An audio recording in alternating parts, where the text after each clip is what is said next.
Savoir et comprendre les plus récentes nouvelles qui nous touchent.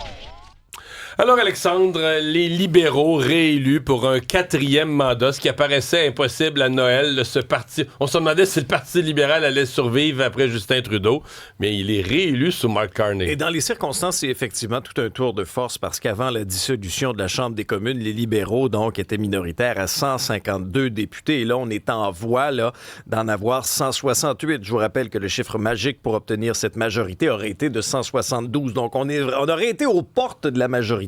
C'est un gain de 16. Oui, et la surprise, et j'avoue, moi, en termes d'analyse, je ne l'ai pas vu venir. Les libéraux ont fait un petit gain dans l'Atlantique, des très beaux gains au Québec, des bons gains en Colombie-Britannique. Où est-ce qu'ils ont perdu leur majorité? C'est l'Ontario. Alors qu'en Ontario, on s'était dit, on s'était fait à l'idée que ça allait être libéral, rester libéral. C'est resté majoritairement libéral, mais les conservateurs ont fait des gains énormes en Ontario. Tu as entièrement raison. Pour ce qui est du Québec, notons quand même quelques gains dans la Prairie, Atatéken, Longueuil, Saint-Hubert, Trois-Rivières, les Pays d'en haut, Mont-Saint-Bruno, l'Acadie, Thérèse de Blainville. Donc le 4-5-0, les libéraux ont fait quand même des gains importants. Maintenant, il n'y a pas eu de raz-de-marée libéral dans les provinces atlantiques. Puis bon, vous le disiez avec justesse, sur les 32 comtés, on surveillait, parce qu'à une certaine époque, avec M. Trudeau, c'était 32 sur 32. Les conservateurs performaient quand même assez bien. Alors, c'est, mine de rien, la majorité s'est grignotée à plusieurs endroits.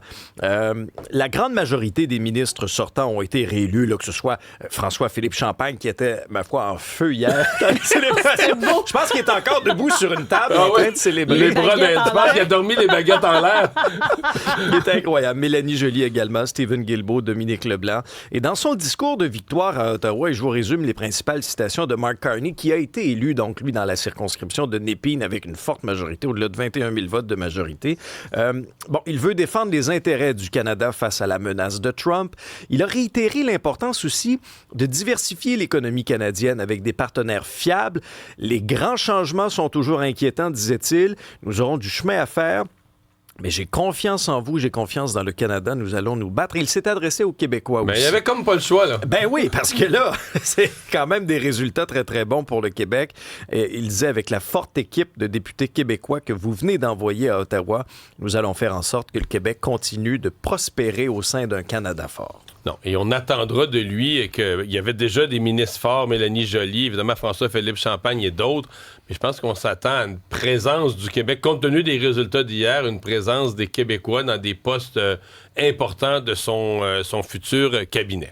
Bon, chez les conservateurs, c'est loin d'être la débandade ou l'élection ratée qu'on pensait. Évidemment, il y a 3 mois, les conservateurs voguaient vers le pouvoir, mais finalement, ils ont plus que sauvé les meubles hier. Oui, ils ont même surperformé comparativement là, aux attentes. Avant la dissolution, je vous rappelle que les conservateurs avaient 120 députés et là, hier soir, se retrouvent avec 144 députés. C'est un gain de 24. Les conservateurs ont le vote populaire le plus élevé depuis 1988 aussi.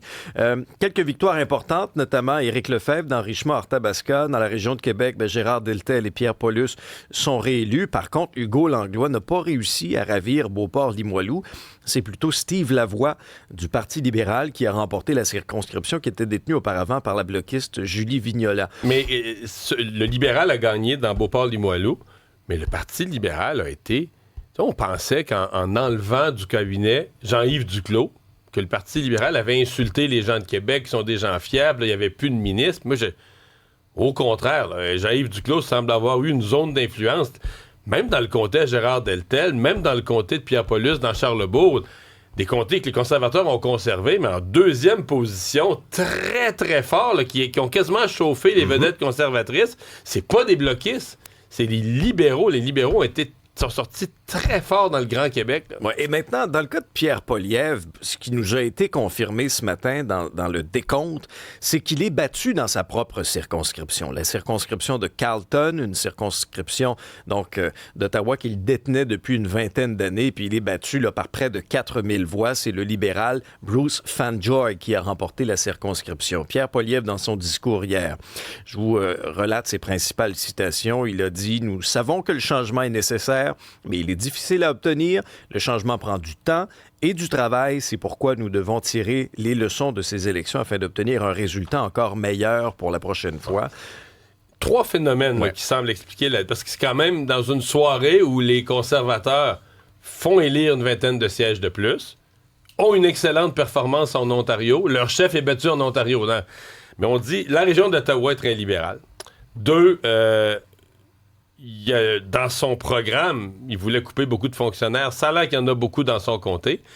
Mais l'autre affaire, on racontait hier soir que il y a vraiment des efforts qui ont été mis. Quand les libéraux se sont rendus compte là, que tous les autres comtés d'Ottawa, il y allait avoir des majorités de fous, ça valait plus la peine que des bénévoles perdent leur temps pour augmenter ta majorité de 14 000 à 15 000 ou de 15 000 à 17 000.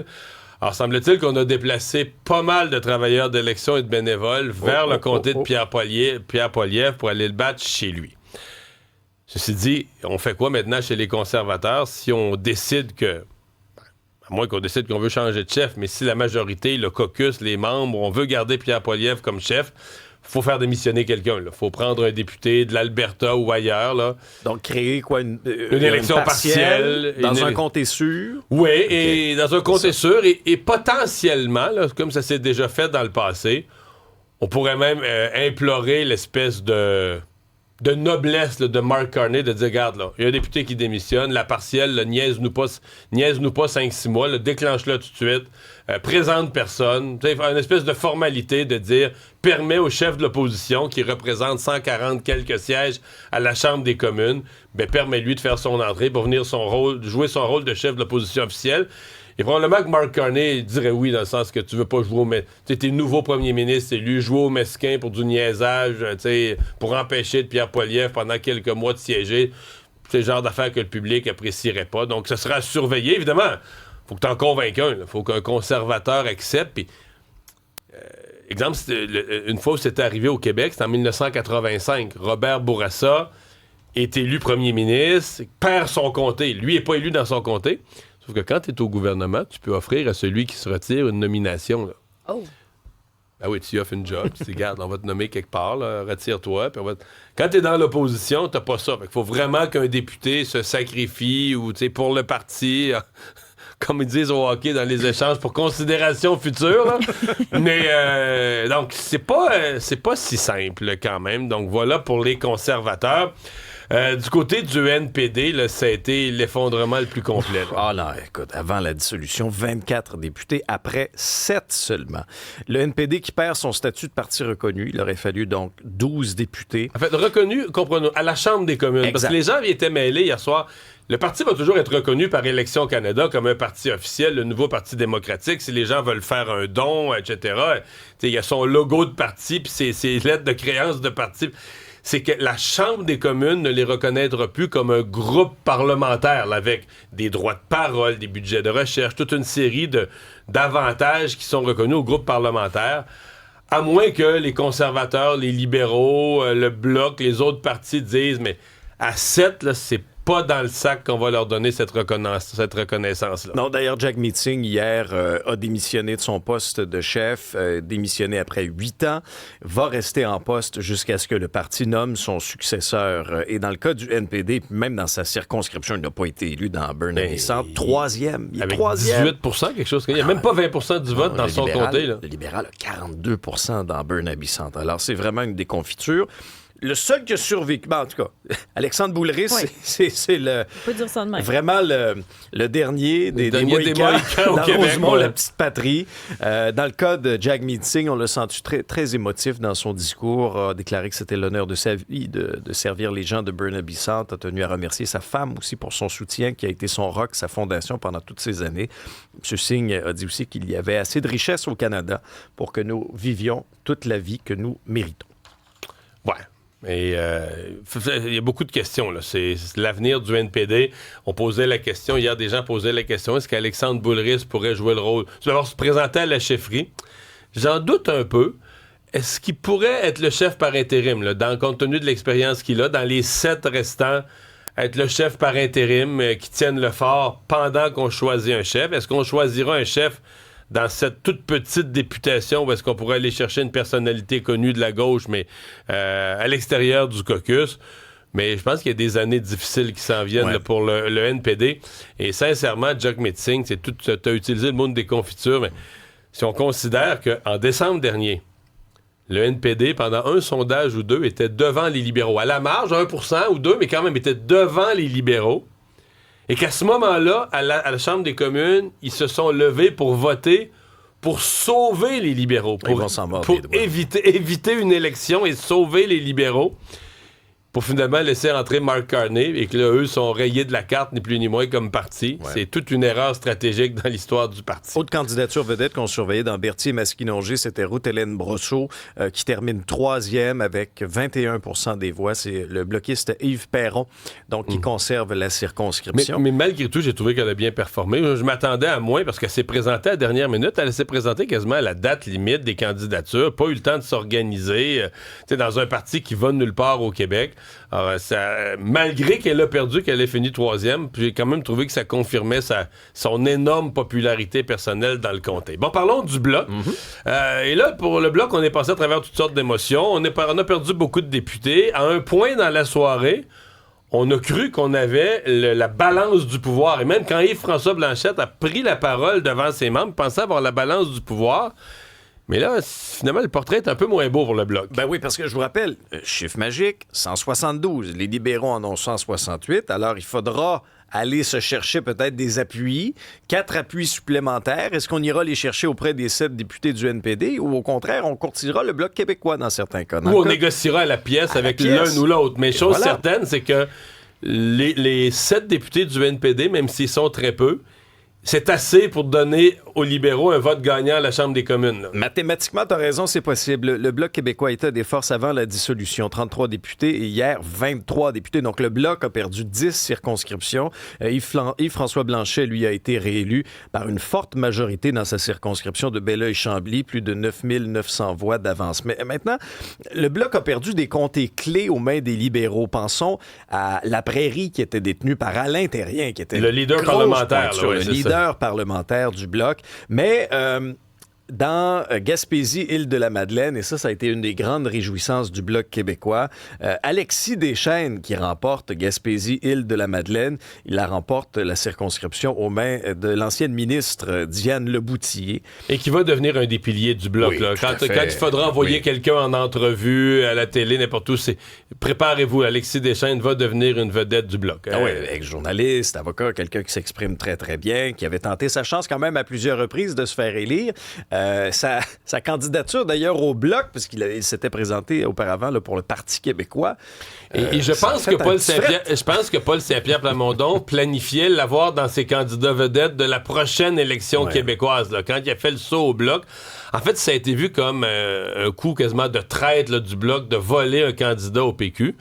Bon, je pense pas qu'on puisse voir ça comme ça parce qu'Alexis Deschênes est un homme majeur et vacciné qui choisit où est-ce qu'il veut se présenter ou pas. Donc, s'il voulait aller au Bloc, puis d'ailleurs, ça paraissait une bonne décision, il a été élu. Ça veut dire que la décision n'était pas si mauvaise. Mais ouais, parce que Paul Saint-Pierre Plamondon n'a jamais été vu sur aucune des tribunes du Bloc. Hein. Durant toute la campagne, jamais participé à une activité du Bloc. Qu'une petite publication sur les réseaux sociaux à la toute fin. Plusieurs candidats vedettes du Bloc n'ont pas été élus, par contre. Pensons à Jeff Boudreau dans Brome-Missisquoi. C'est le libéral Louis Villeneuve qui a remporté la circonscription avec au-delà de 14 000 voix d'avance. C'est quand même pas rien. Je résume un peu le discours mais d'Yves-François. Mais Brome-Missisquoi, c'était libéral avant. Là, c'était le comté de la ministre Pascale Saint-Onge. Donc, moi, si tu m'avais demandé une prédiction, pour moi, c'était très probable. Surtout que le maire de Bromont, c'était une très bonne candidature pour ce comté-là. Les autres avaient de bons candidats aussi. Mais ça m'aurait étonné là, que les libéraux échappent à un comté qu'ils avaient déjà. Et quand on parlait du discours d'Yves-François Blanchet, et quand tu nous soulignais tantôt par rapport à la balance du pouvoir, ça a teinté là, son discours. Principale citation, le Canada devra à chaque décision s'assurer que les intérêts du Québec soient respectés. À défaut de cela, il n'y aura pas d'appui du Bloc québécois.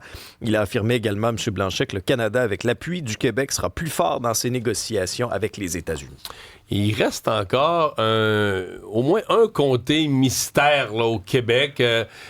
Un comté, c'est quoi? Il y a 28 votes d'écart et on nous disait hier cette nuit, il reste une boîte de scrutin. Terrebonne, c'est encore le cas ce matin? Oui, c'est encore le cas dans Terrebonne et c'est la plus petite le plus petit écart à travers le Canada. Il y a 28 voix d'avance. Puis il resterait une boîte de scrutin. Oui, 207 bureaux sur 208. Donc le 208e pourrait changer parce que les dernières boîtes de scrutin qui sortaient, moi je l'ai remarqué, les dernières boîtes de scrutin qui sortaient là, à 1h du matin étaient plutôt libérales. Donc à chacune, le Parti libéral grugeait. Fait que si la 208e est comme ça, la libérale pourrait gagner par 5 votes, 10 votes, 15 votes. Parce qu'actuellement, c'est la députée sortante, la bloquiste, Nathalie Sinclair-Desgagnés, qui est en avance par 28 voix devant donc Tatiana Auguste. Mais c'est la plus petite marge à travers le Canada en ce moment. Ouais. Maintenant, c'est toujours un mystère. Là, la 208e boîte de votation, elle est où? Pourquoi elle n'est pas comptée? Ou est-ce que c'est juste... Dans le passé, on a déjà vu que c'était juste une erreur. C'est-à-dire que tous les votes sont comptés. Il y a juste une boîte. On a oublié de cocher qu'elle avait été comptée.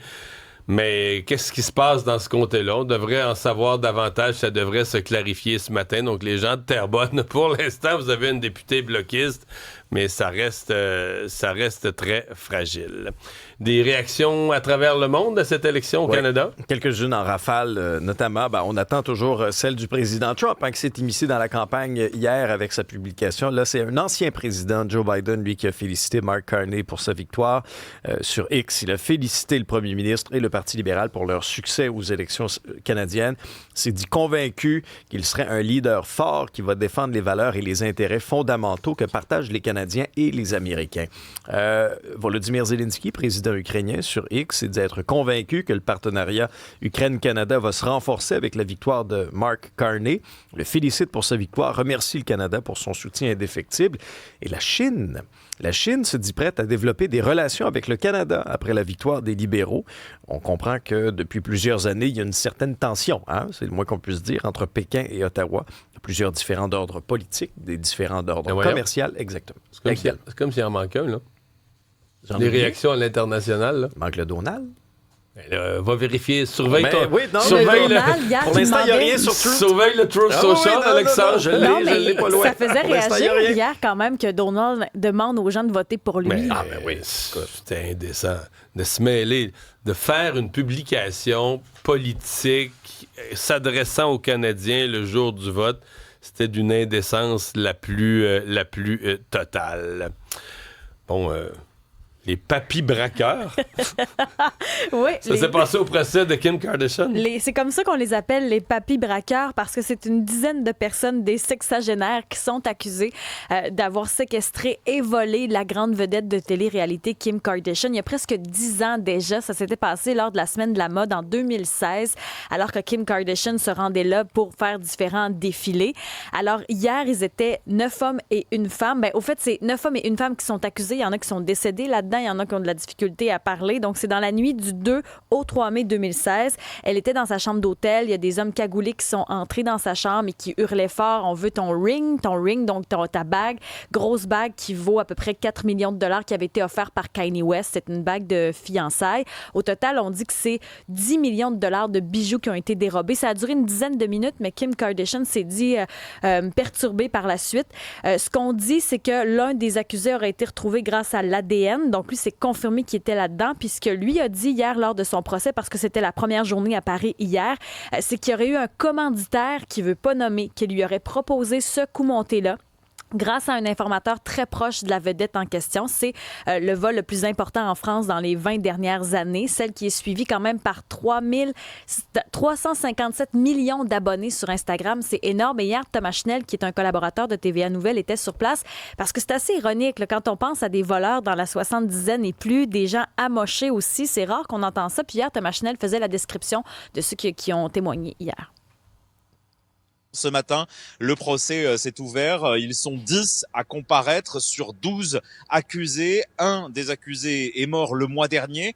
Un autre est trop vieux pour comparaître, donc il est excusé pour des raisons médicales. On a vu les accusés arriver derrière moi au tribunal de grande instance de Paris avec des cannes soutenues par des proches, par leurs avocats. L'un d'entre eux ne peut plus parler. Il est également à moitié sourd, donc il va s'exprimer au moyen d'un cahier sur lequel il va rédiger les messages. Il a une tablette avec laquelle il entend les questions qui vont lui être posées par le tribunal. Donc voilà, c'est vraiment des accusés étranges. Ben, étrange, c'est un bon mot. Oui, âgé, mais c'est aussi le délai. Là. Ben, c'est parce que c'était ça... déjà des personnes dans la soixantaine, puis là, ça fait quoi, 10 ans? Ben là, fait que ça donne ça. C'est pour ça qu'on les appelle les papis braqueurs. Il y a un collier qui aurait été retrouvé dans la rue par la suite. 3 mois après, ils ont retrouvé chez les braqueurs beaucoup d'or en question. La plupart du stock volé aurait été retrouvé en Belgique, ou en tout cas aurait été liquidé en Belgique plutôt. Kim Kardashian n'était pas sur les lieux hier. Elle va prendre la parole, elle va témoigner le 13 mai. C'est 400 journalistes qui ont été accrédités hier. Là, je veux dire, c'est un procès qui est ultra médiatisé. C'est particulier quand même. J'ai rarement entendu une genre d'histoire de la sorte.